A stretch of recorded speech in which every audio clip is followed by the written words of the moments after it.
Tributes have been paid to the writer Vidia Naipaul after his death in London at the age of 85. Born in Trinidad, he made his home in the UK and was awarded the Nobel Prize for Literature for books including A House for Mr. Biswas, A Bend in the River and In a Free State. Today, both Salman Rushdie and Paul Theroux called him one of the greatest writers of their time. Our arts correspondent David Silito has been looking back at his life. The bookcase had been made at Short Hills by an out-of-work blacksmith who wished to show his gratitude to Mr. Biswas. A House for Mr. Biswas in 1961 truly established V.S. Naipaul's reputation. It also reflected his own complex life story. Born in Trinidad, educated in Oxford, his roots the Indian workforce of the Caribbean plantations. He was, he said, a writer without a home.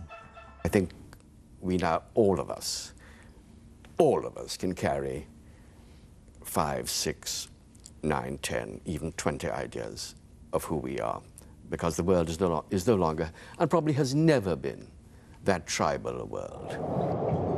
That background helped bring a new voice to the story of End of Empire.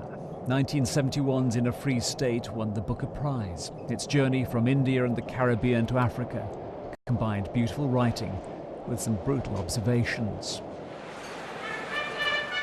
In 2001, he was awarded the Nobel Prize for Literature. But Vidia could also be gruff, prickly. He was not afraid of upsetting people. He didn't try to keep the worst aspects of his earlier behavior away from the sight of the biographer. In the end, it's not the personality traits, rather it's the books, the works of literature that will endure. The writer Salman Rushdie said even though they disagreed all their lives, he felt he'd lost a beloved elder brother. This scholarship boy from Trinidad, who'd arrived in Oxford in the 50s, was always something of an outsider looking in. His gaze could be unforgiving, but it was almost always worth reading.